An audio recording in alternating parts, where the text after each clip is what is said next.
It started on a calm Sunday morning in the suburbs of Georgia, one of those quiet neighborhoods where every lawn looked freshly trimmed.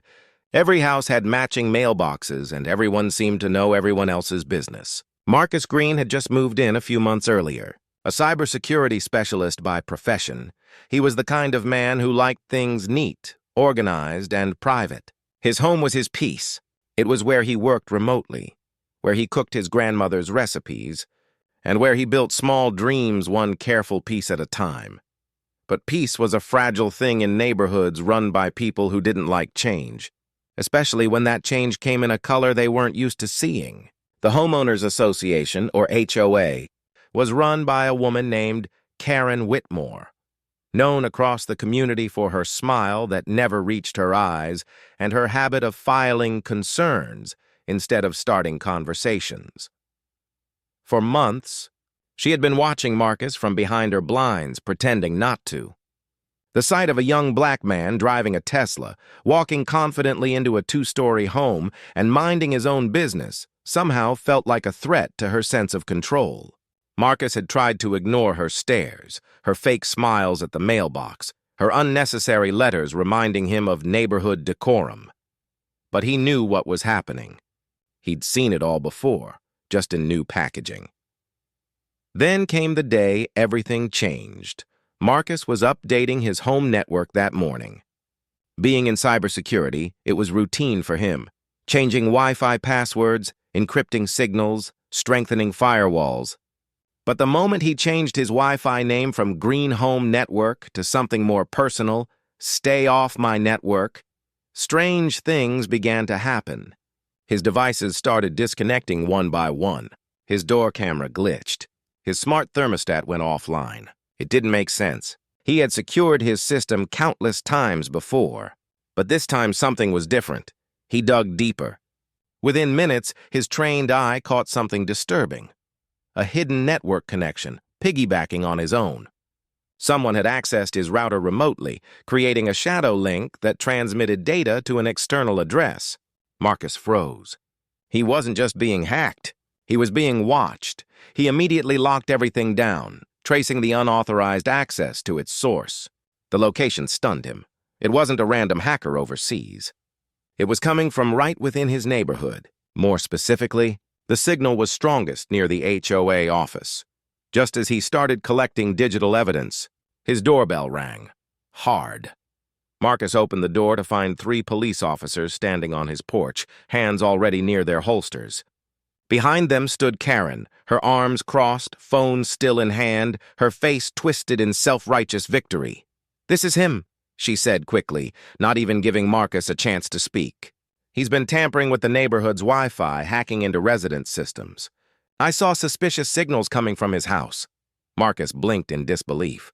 Tampering with the neighborhood's Wi-Fi? He tried not to laugh, but the seriousness on the officers' faces stopped him cold. "Sir," one of the officers said firmly, "we received a report of unauthorized digital access. We need you to step outside and explain what's going on." Marcus took a slow breath. He'd been here before. Not this exact moment, but in similar shades. The misunderstanding, the suspicion, the weight of every assumption pressing against his skin.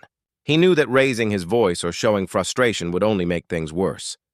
He calmly stepped out, showing his hands. "Officers, I'm a cybersecurity professional. I changed my own Wi-Fi password this morning, nothing more. If you'll let me show you my system, I can prove that someone else has been accessing my network." Karen scoffed. "Don't believe a word of it. He's been causing interference with our HOA systems. I've had my security cameras glitch all morning." One of the officers turned to her. "Ma'am, we'll handle this." Marcus led them inside, explaining as he went. His office was clean, walls lined with monitors, each showing digital activity logs. He pulled up his network report, every signal, every intrusion attempt. The officers watched in silence as he scrolled through timestamps and IP addresses. "This," Marcus said, pointing to a highlighted line, "is the unauthorized connection. It originated from a device less than 50 yards from my property.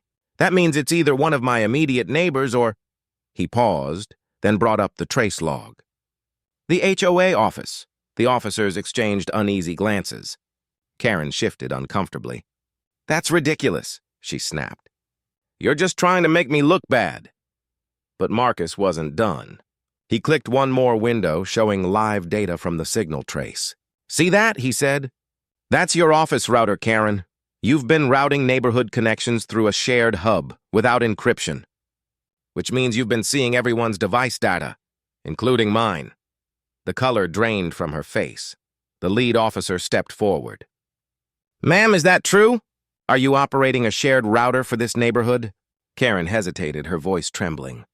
It's part of our HOA monitoring system, just to keep things organized." Marcus looked at her steadily. "Organized or controlled?"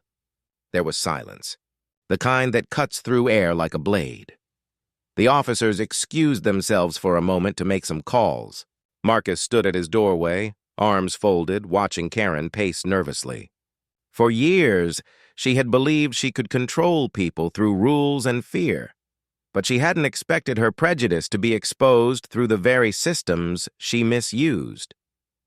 When the officers returned, their tone had changed. The senior one cleared his throat. "Mr. Green, thank you for your cooperation. We've confirmed your findings." "Ma'am," he turned to Karen, "we'll need you to answer some questions at the station. It appears your office was running unauthorized network surveillance." Karen's mouth opened, but no sound came out. The woman who once held authority over everyone's lawn colors and mailbox heights was now trembling on Marcus's front step. He didn't smile. He didn't gloat. He simply said, "You called 911 because I changed my password. Maybe now you understand why people like me protect their privacy." As she was escorted away, Marcus stood alone in the sunlight. His heart was heavy, not with anger, but with exhaustion. He thought about how even in 2025, a black man's simplest act of self-protection could still be twisted into suspicion. He sat down at his desk, staring at the blinking cursor on his monitor. Then something caught his eye, a folder on his system that hadn't been there before. A hidden file labeled HOA Records. He opened it, and what he found next would shake the entire neighborhood. Inside the hidden folder was a collection of encrypted documents, hundreds of them. Marcus's cybersecurity instincts kicked in immediately. He cracked the encryption, revealing files that weren't supposed to exist. HOA correspondence, personal emails, even resident surveillance data, all archived under Karen's name. The deeper he dug, the darker it got. There were spreadsheets listing residents by race, employment, and perceived compliance level. Notes labeled watch list attached to names, including his. There were even emails between Karen and a few HOA board members suggesting extra monitoring for new black residents to prevent property value issues. Marcus's stomach turned. It wasn't just bias. It was systemic racism disguised under the polite tone of neighborhood order. He knew this wasn't something to keep quiet, but he also knew the risk. Exposing it publicly could turn him into a target. Still, silence would mean complicity, and Marcus Green had spent his life fighting systems that thrived on silence.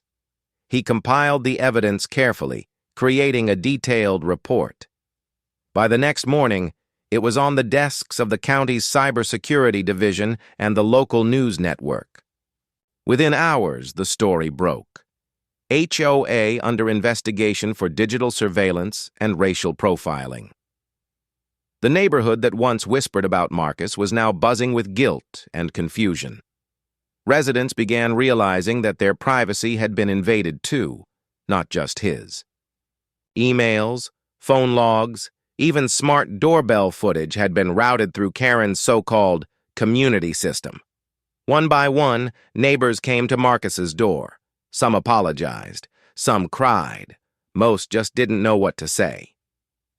For the first time, they were forced to confront the truth that racism didn't always wear a hood. Sometimes, it wore a name tag that said, HOA President. The police department confirmed the evidence, and charges were filed against Karen and 2 other board members. Unauthorized surveillance, privacy violations, racial discrimination. The story made national headlines, sparking a wider conversation about digital privacy and racial bias in community associations. But for Marcus, The victory wasn't about headlines. It was about reclaiming dignity, about proving that standing your ground calmly, intelligently, and fearlessly could break systems built to keep you small. One evening, as the sun dipped, low behind the neat suburban roofs, Marcus sat on his porch with a cup of coffee. His neighbor, an elderly white man named Tom, approached quietly. "I owe you an apology," he said. "When you moved in, I believed some of the things she said. About you. About what you'd bring to the neighborhood." Marcus looked up, his expression kind but firm. "I appreciate that, Tom, but don't just apologize to me. Make sure you never believe those things about the next person who looks like me." Tom nodded, his eyes wet. "I won't."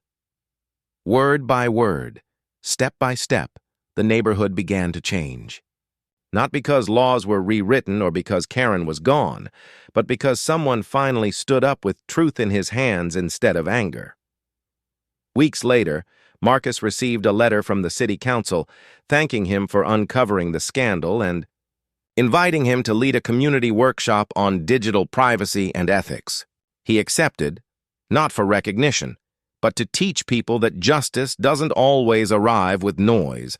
Sometimes it arrives through code, patience, and resilience. Standing at the podium that day, looking at the faces that once looked at him with suspicion, Marcus began his speech. "When I changed my Wi-Fi password, I didn't just secure my network, I secured my right to exist without being watched. Privacy isn't a privilege, it's a part of dignity, and dignity belongs to everyone." The room fell silent, not out of guilt, but respect. For Marcus Green, that moment was more powerful than any apology or legal victory. It was proof that courage, even when quiet, can echo louder than hate. And in that quiet Georgia neighborhood, where blinds once closed in fear, new conversations began to open. Conversations about equality, empathy, and what it really means to live side by side. Because sometimes all it takes to expose the truth is a changed password.